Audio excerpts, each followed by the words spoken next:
Hey, so in this video, I'm going to give you a crash course on Capex, which is capital expenditures. And specifically, we're going to be looking at what is Capex in the real estate industry. And I'm going to be just showing our blog post here, some key points from the blog post, but then really I'm going to dive into our multifamily real estate financial model to really show you how Capex is integrated into a financial model and how that's used and impacts your cash flow statements and so on.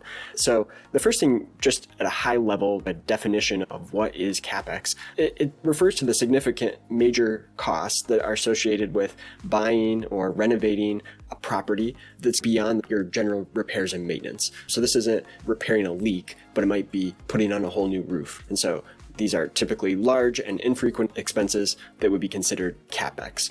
And we're going to look at our financial model and see how does Capex kind of show up in the financial model. So this is, again, our multifamily apartment complex financial model that I'll put a link to in the description of the video below so you can, if you find it useful. But the idea here is that we are trying to create a 10-year financial projection model for an apartment complex.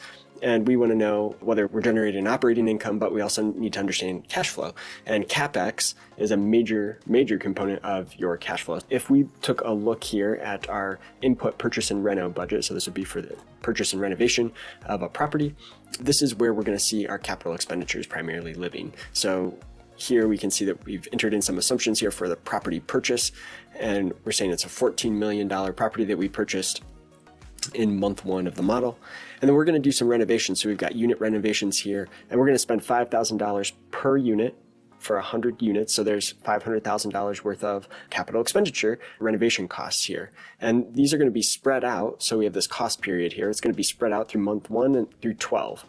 And you can see examples of other Capex expenditures here. So exterior painting, pavement, signage, these are all going to be considered Capex. There's also some other examples of expenses down here. So like HVAC units that we think, hey, these might need to be replaced in month 60. So out in year 5 of the model. In year 6, we think we're going to need a new roof. So we have $300,000 there for that in the model.